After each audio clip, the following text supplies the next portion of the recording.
Morning, there were 3 shot spotter alerts heard, followed by at least 2 911 calls. At 10:32, the first units arrived to the scene. Immediately, officers as well as community members started performing CPR and doing everything in their power to save the 2 victims that were located here on the scene. Sadly, those 2 victims died from their injuries. So where we stand at this point, you can see this is still a very active investigation.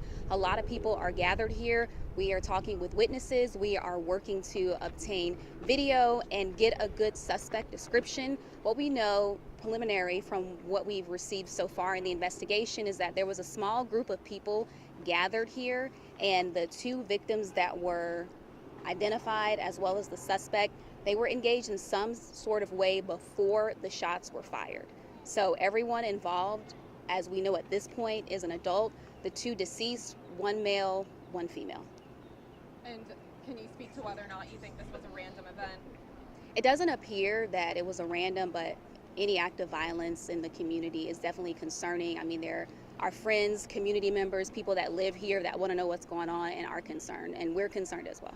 Have people been helpful in, giving you info, helping you kind of identify a specific suspect? Very helpful. We've been talking with witnesses. They've been sharing what they know, pointing us to any potential available video. So that's where we're at this point, is working this area, gathering as much information as we can.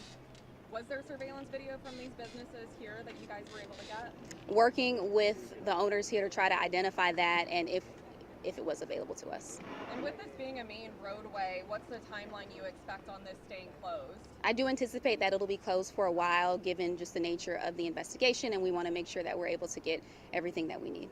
One suspect identified, not in custody. Is there a potential? We're working to identify, get a good suspect description. We know of 1 suspect. Okay, and potential for others? Not at this time. If you could just one more time kind of just speak to, this was clearly multiple people were here. Anyone really could have been here. This is the middle of the day. How much danger could this have put people in? And, especially it sounds like officers arrived within, literal minutes. They were here almost immediately, and the community, everyone was jumping in, doing everything they could.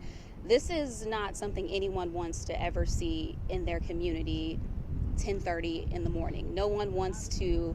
It's noon. No one wants to come around and see a crime scene in their community. So it's unfortunate that this happened. We're definitely thinking of the victims. We're thinking of their families. We're thinking of all of the people that live here. And of course, our goal is to figure out what happened, the person responsible, and get justice. Is the chief here? He's being briefed. Good. Thank you. Thank All you right. so much. Appreciate it.